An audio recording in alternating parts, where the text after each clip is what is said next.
अरे सुन नहीं दे रहा, क्या व्यवहार है? आप डिप्टी सीएम है यार, जैसे आप है ना, जैसे आप हैं। अभी किसकी सरकार है? भाजपा की सरकार नहीं है क्या? भी पार्टी के बारे में इस तरह का बगल में बैठे प्रमाण ले जिम्मेदारी के पद पर बैठे संविधान के में शोभा नहीं देता है।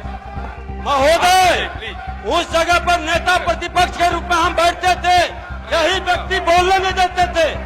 आज खुल करके यही अंतर है।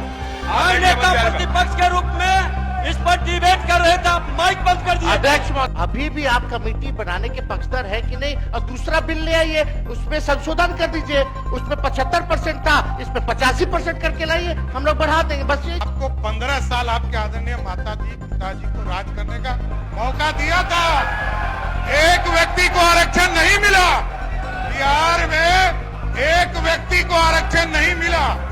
जातीय गणना कराने का पहला फैसला जब मंत्रिपरिषद से लिया गया था, वो एनडीए की हुकूमत थी और इसलिए हम लोगों ने लिया था और हम आपके योगदान से इनकार नहीं करते। अध्यक्ष महोदय, केवल ज्यादा नहीं, 2-3 मिनट ही हम लेंगे, ज्यादा समय व्यर्थ नहीं करेंगे। और भी कार्यक्रम है सदन में, और भी बिजनेस है। माननीय विजय चौधरी जी यहाँ बैठे हुए हैं। आप सब लोगों को पता है कि हमारी सरकार जब साथ में थे, इससे पहली वाली सरकार 17 महीने, तो हम लोगों ने जातीय आधारित गणना कराई थी। और जातीय आधारित गणना इसलिए कराई थी क्योंकि राज्य सरकार जो है सेंसस नहीं करा सकती, इसलिए हम लोगों ने सर्वे कराया था। और उस सर्वे के आधार पर हम लोगों ने आरक्षण की सीमा महोदय 65% करने का काम किया था, जिसमें कि पिछड़े, अति पिछड़े, दलित, आदिवासी समाजों का आरक्षण हम लोगों ने बढ़ाया और ईडब्ल्यूएस 10% एज इट इज रखा। आज संविधान दिवस है महोदय, और संविधान दिवस के दिन पर कम से कम ये चर्चा, कम से कम सरकार से अपेक्षा ये की जाएगी कि इसका कम से कम जवाब देने का काम करे। और इस दिशा में आरक्षण जो हमारी सरकार, जो महागठबंधन की थी पूर्व में, जो 65% हम लोगों ने बढ़ाया था, इसके लिए क्या कदम उठा रही है फिर से लाने के लिए? अध्यक्ष महोदय, आप जान रहे हैं कि हाई कोर्ट 9/11/23 में यह पारित हुआ था, मेरे जन्मदिन के अवसर पर, आपको बखूबी याद होगा। और ये 20/6/24 को जो है मना कर दिया गया हाईकोर्ट द्वारा, और ये दिया गया कि इसका जो है प्रॉपर स्टडी जो है नहीं हो पाया है, इसको देखते हुए इसको निरस्त कर दिया गया। हमारा ये सवाल है महोदय कि जो संदेह नीतीश जी को था, माननीय मुख्यमंत्री जी को था, आपको था, हमको था कि भाजपा के लोग जो है किसी ना किसी प्रकार से कोर्ट जाकर के इसको निरस्त कराएंगे। इसलिए माननीय मुख्यमंत्री जी ने एक मेरी बात तो सुन लो। अरे अब जो बात है, एक चीज जानकारी देना चाहिए अध्यक्ष महोदय, बात पहले हम तो बोल लेंगे, फिर बोलिएगा। आप बोलिएगा, मेरा बात खत्म हो जाने दो, फिर आप बोलना। पहले तो आपकी सरकार नहीं थी, पहला जानकारी दें। अरे नीतीश कुमार की सरकार थी, आप कौन थे? महागठबंधन की सरकार, जैसे आप है ना, जैसे आप हैं। अभी किसकी सरकार है? भाजपा की सरकार नहीं है क्या? बोलिए, भाजपा की सरकार नहीं है क्या? बात बोलिए। महोदय, बिना आधार और प्रमाणिकता के किसी भी पार्टी के बारे में इस तरह का बगल में बैठे प्रमाण ले जिम्मेदारी के पद पर बैठे संविधान के में शोभा नहीं देता है। ये गैर संवैधानिक काम करते हैं, बिना प्रमाण के बात रखना। ये संविधान विरोधी लोग हैं, इनकी अरे फिर संविधान विरोधी है। नहीं बैठेंगे अध्यक्ष, संविधान विरोधी लोग संवैधानिक संस्था का अपमान हम करते बोलेंगे, हैं। फिर बोलिएगा। बैठ जाइए, बैठिए, हम बोल बैठिए, बैठिए, बैठिए, एक मिनट बैठने दीजिए, बैठिए ना, बैठिए, बैठिए, बोलिए, बैठ जाइए, आप ही बैठ जाइए, आप ही बैठिए। देखिए, लेकिन माननीय मुख्यमंत्री जी के कहने एक मिनट, आज ही मैंने आग्रह किया है, कल भी मैंने कहा था ये बात, संसदीय लोकतंत्र में हम अगर बेहतर ढंग से अपनी बात रखेंगे, मुझे भी उस जगह पर रहने का अवसर मिला है और मैं समझता हूं कि बेहतर ढंग से बात रखेंगे तो बात में वजन भी आता है। तो सभी से अपेक्षा करता हूं, केवल केवल नीति बात नहीं कर रहा हूँ, सबसे अपेक्षा करता हूँ अपनी बात रखते समय ठीक ढंग से अगर बात रखेंगे, ढंग से बात रखेंगे आप, तो संविधान का सम्मान भी होगा और आपके विषय में दम भी आएगा। बोलिए। महोदय, समय देश के लिए हम आभारी हैं और हम लोग भी सहयोग कर रहे हैं, लेकिन माननीय मुख्यमंत्री जी जब हम लोगों ने पारित किया 9/11/2023 में, तो एक तय हुआ हमारे मंत्रिमंडल द्वारा कैबिनेट में माननीय मुख्यमंत्री जी के आदेश पे कि डर है कि कहीं ये कानून जो हम लोगों ने आरक्षण का लाया है खत्म ना हो जाए, इसके लिए आप सब लोग मिलकर के प्रेस कॉन्फ्रेंस कर लीजिए। और सम्राट चौधरी जी जो आप बोले थोड़ा प्रेस कॉन्फ्रेंस का वीडियो हम आपको भेज देंगे आप दोनों को। उसमें माननीय चौधरी जी ने क्या कहा था, अशोक चौधरी जी ने क्या कहा था, हमने क्या कहा था, आपको प्रमाण मिल जाएगा। चलिए, दूसरी बात मेरा यह है कि अब तो स्टडी अब तो सुप्रीम कोर्ट में चल रहा है, अब हम लोग भी सुप्रीम कोर्ट में, आरजेडी भी पार्टी बनी हुई है उसको लेकर के। अब मेरा सवाल ये है कि जो बहालियां हो रही है, जो आरक्षित वर्ग है, उसको नुकसान हो रहा है कि नहीं हो रहा? 16% हो रहा है ना। यह गंभीर मसला है महोदय। पिछड़ों का, अति पिछड़ों का, दलितों का, आदिवासियों का, जो भी आरक्षित वर्ग है, उनका भारी नुकसान हो रहा है। मेरा यही कहना है, अगर सरकार, और देश में ये पहली ऐसी सरकार थी 17 महीनों की जहां जाति आधारित गणना भी हुई और 65% आरक्षण की भी सीमा थी गई। पहली बार इतना बड़ा निर्णय हम लोगों ने लिया, उस निर्णय को लागू कराने में क्यों फेल रहे?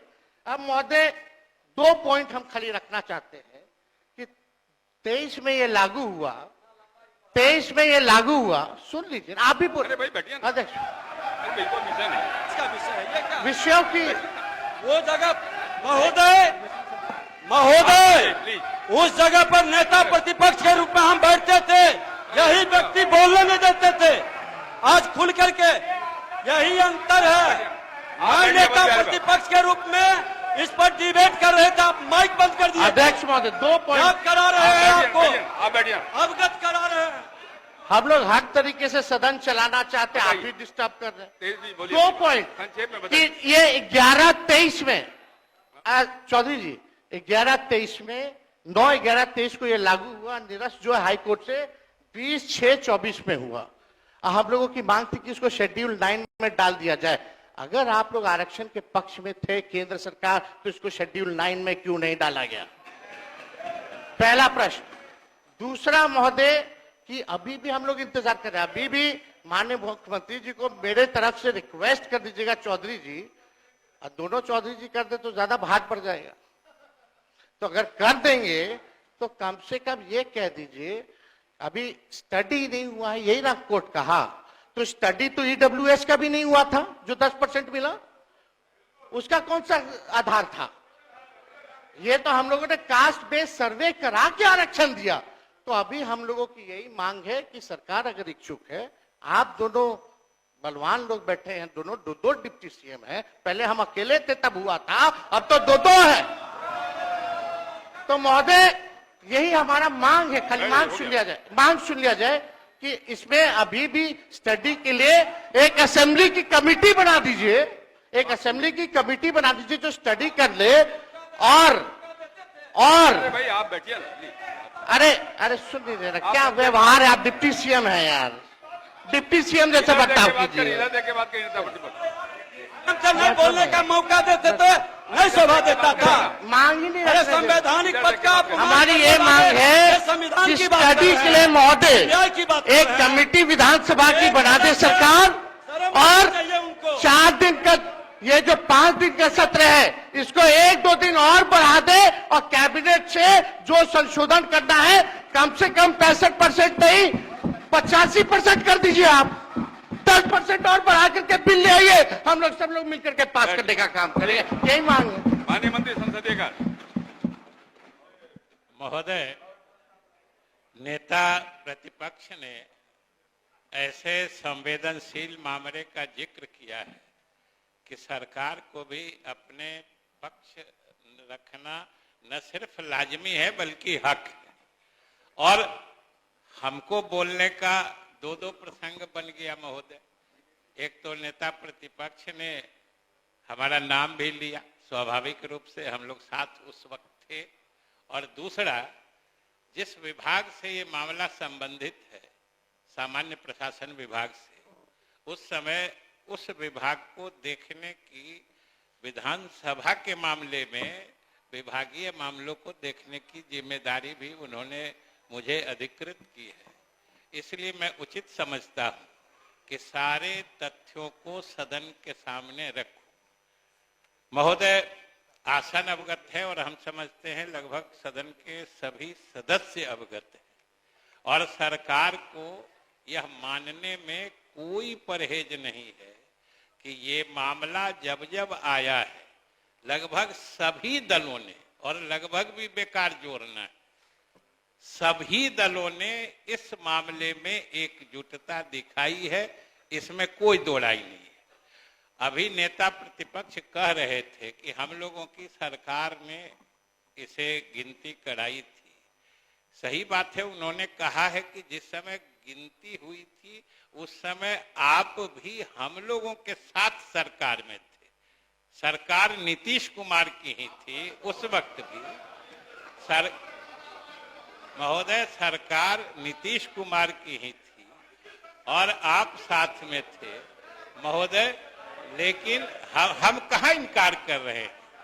हमने तो, आपने जो सहयोग दिया है, सारे दलों ने सहयोग दिया, बैठे बैठे टिप्पणी मत करिए, सारे दलों ने सहयोग दिया है।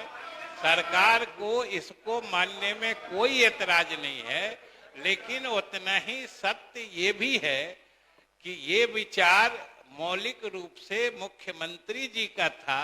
उन्होंने बात को आगे बढ़ाया और आप सब लोगों ने साथ दिया। हमारे बीजेपी के साथियों ने विरोध पक्ष में भी रह के साथ दिया था, आप लोगों ने भी साथ दिया विरोध में भी रह के, हम लोग के साथ सरकार में भी रह के।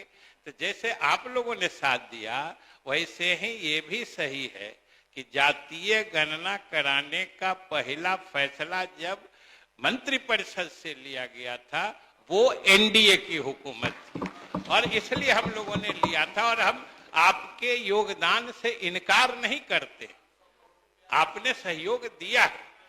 जब ये गणना हुई थी महोदय, जब गणना हुई थी, लेकिन यह भी सत्य है कि जब ये पहला फैसला, अरे बैठिए जना की, बैठिए आप। जब ये पहला फैसला मंत्रिमंडल से हुआ था, उस समय भी हुकूमत एनडीए की थी और जब रिपोर्ट रखा गया और आरक्षण की सीमा बढ़ाई गई, वो भी एनडीए की ही सरकार के समय में हुआ। इसलिए दोनों छोर पर हमारे पुराने साथी ही हमारे साथ में थे, सहयोग आपने भी दिया था।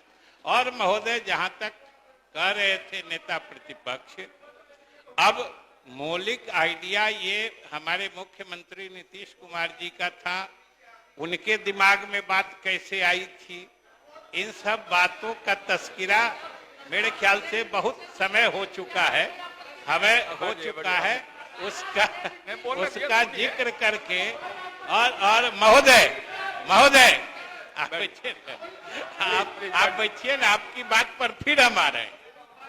महोदय, दूसरी बात है कि इन सारी बातों के होते हुए भी हम सब की राय बनी थी कि इस कानून को 9वीं अनुसूची में डाला जाए।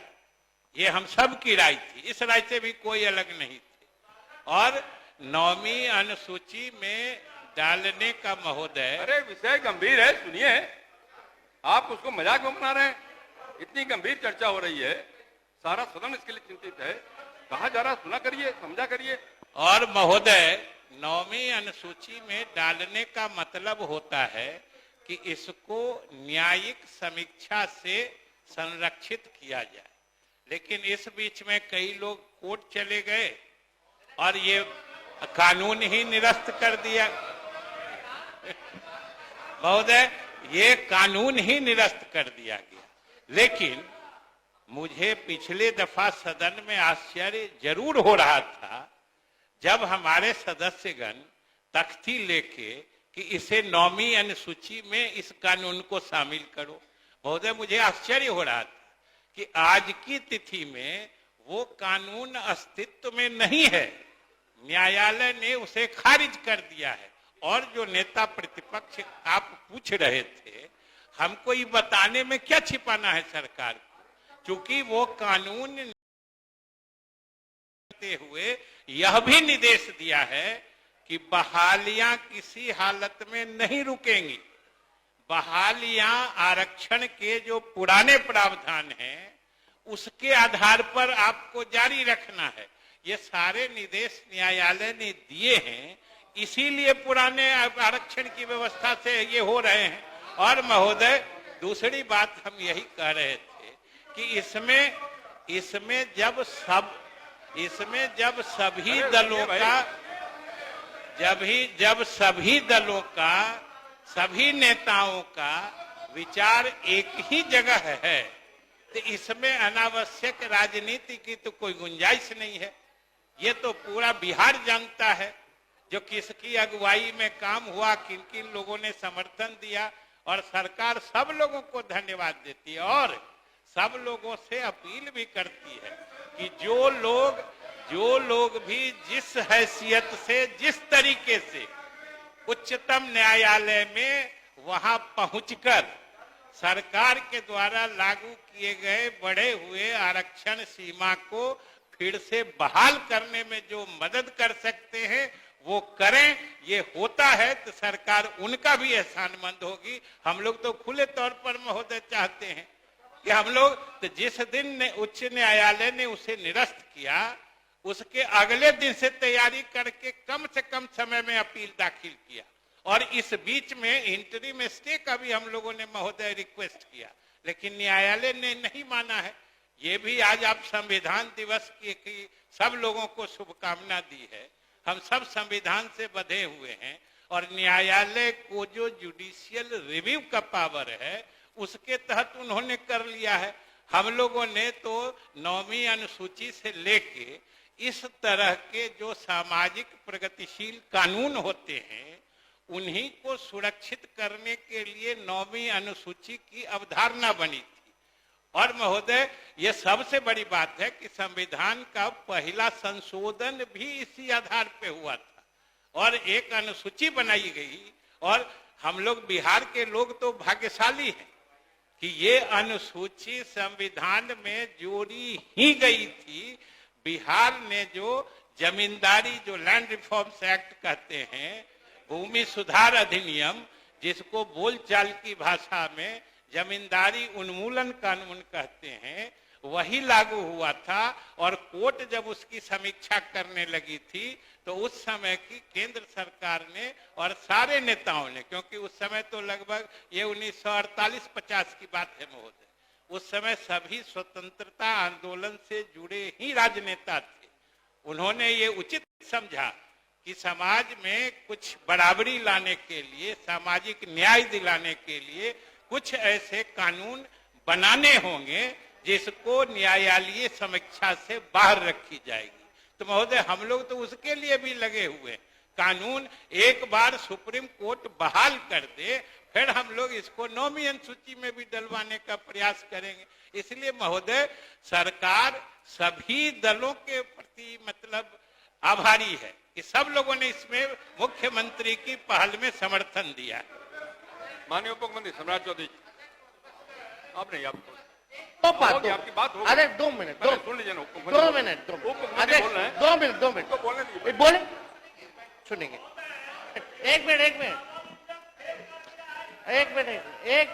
हो, बैठ जाइए सत्या जी, बैठ जाइए। हम लोगों ने मंत्री जी की बात को सुना अच्छे से। आप जिसको श्रेय देना है दे दीजिए।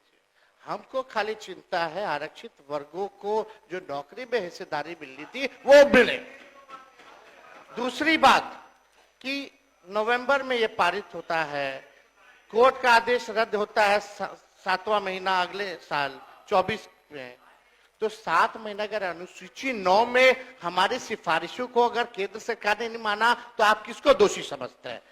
दूसरी बात, तीसरा महोदय, जो हमारी मांग थी, अभी भी आप कमेटी बनाने के पक्षधर है कि नहीं? और दूसरा बिल ले आइए, उसमें संशोधन कर दीजिए, उसमें 75% था, इसमें 85% करके लाइए, हम लोग बढ़ा देंगे, बस यही चाहिए। माननीय मुख्यमंत्री सम्राट चौधरी जी।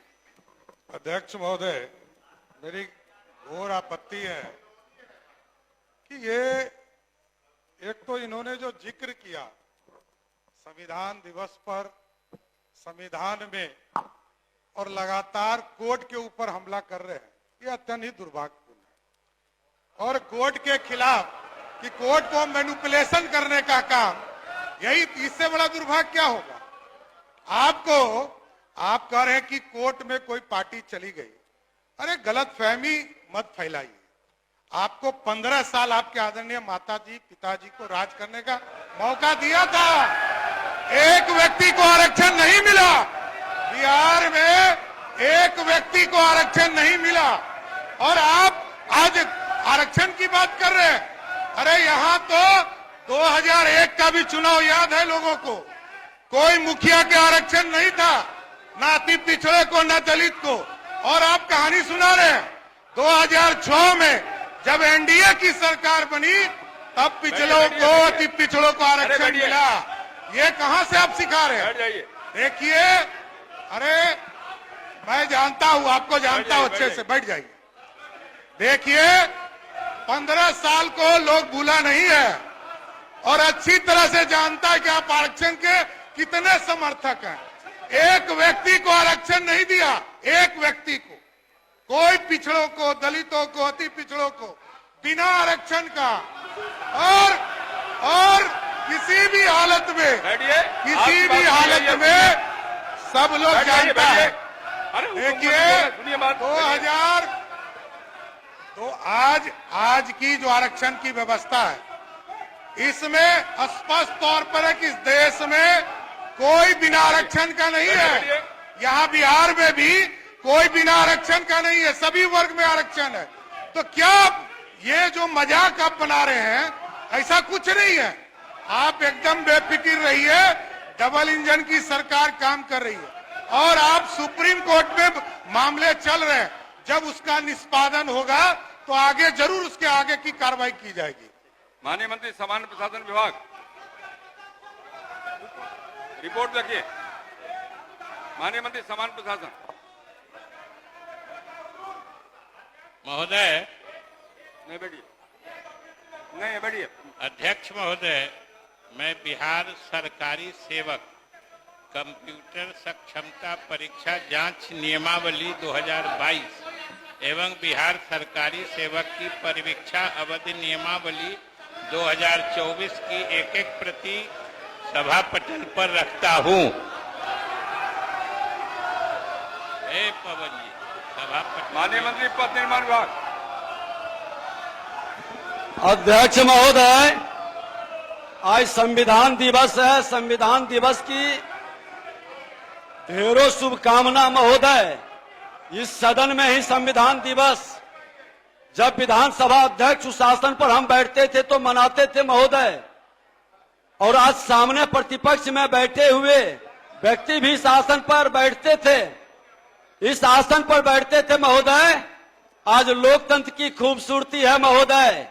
एनडीए की सरकार में ये आसन नेता प्रतिपक्ष को इतने लंबे समय बोलने का अवसर दिया, लेकिन नेता प्रतिपक्ष के रूप में महोदय वहां जब बैठते थे तो बोलने नहीं दिया जाता था, माइक बंद कर देते थे। और आज नेता प्रतिपक्ष जो वहां बैठे हैं तेजस्वी यादव जी, यही बैठते थे। उस समय उनको लोकतंत्र, संविधान और संवैधानिक पद की गरिमा नजर नहीं आती थी महोदय। ये करनी और कथनी में कहीं समरूपता नहीं है, संविधान में भरोसा नहीं है, संवैधानिक पद का ये बार बार अपमान करते हैं। और ऐसे मानसिकता के लोग के कारण आज बिहार लज्जित है। बिहारी शब्द को इन लोगों ने गाली बना दिया, संवैधानिक पद का अपमान करके, संविधान का अपमान कर करके संविधान के विरुद्ध अपनी मानसिकता को बार बार झलकाया है महोदय। और ये लोग संविधान के हितैषी कतई नहीं हो सकते हैं। जनता को भ्रमित करने और भरमाने का सिर्फ खेल खेलते हैं। ये परिवारवादी, वंशवादी अपनी जमींदारी चलाना चाहते हैं। आम लोगों को, आम बिहारी से इन्हें कोई लेना देना नहीं है महोदय।